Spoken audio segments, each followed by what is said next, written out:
தரப்பட்ட உருக்களின் சதுரங்களின் எண்ணிக்கையை காண்போம். அதற்காக முதலாவது உருவை அவதானிப்போமாக இருந்தால், இங்கே உள்ள சதுரங்கள் 1, 2, 3, 4, பெரிய சதுரம் 1, 5 பெறப்படும். இதை இவ்வாறு செய்வது பெரிய உருக்களுக்கு கஷ்டமாக இருக்கும். அதை இலகுபடுத்துவதற்காக இவ்வாறு செய்து கொள்வோம். 1, 2 என்றவாறுக்கு 1, 2 முடிவடையும் எண்கள் 2ஆக உள்ளது. ஆகவே 2 தர 2, இதில் ஒன்றை குறைக்க வேணும். 1 தர 1 வரை மட்டும் வைத்துக் கொண்டு வருதல் 1. 2 2 4, 1 1 அவை கூட்டுவோமாக இருந்தால் 5 எண்ணிக்கை பெறப்படும். ஆகவே இதில் உள்ள சதுரங்களின் எண்ணிக்கை 5ஆக அமையும். இங்கே அவதானிப்போம்.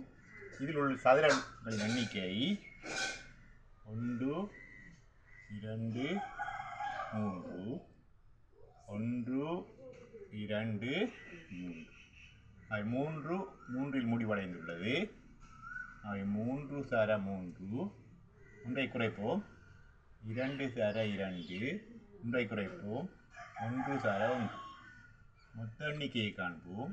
3 9, 2 4, 1 1 கூட்டுவோமாக இருந்தால் 14 சதுரங்கள் பெறப்படும். இங்கே உள்ள உருக்களின் சதுரங்களை காண்போம்.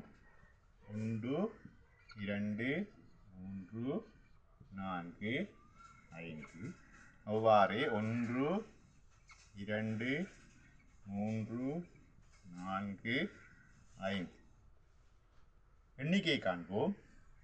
5 முடிவடைந்துள்ளது. 5 தர 5,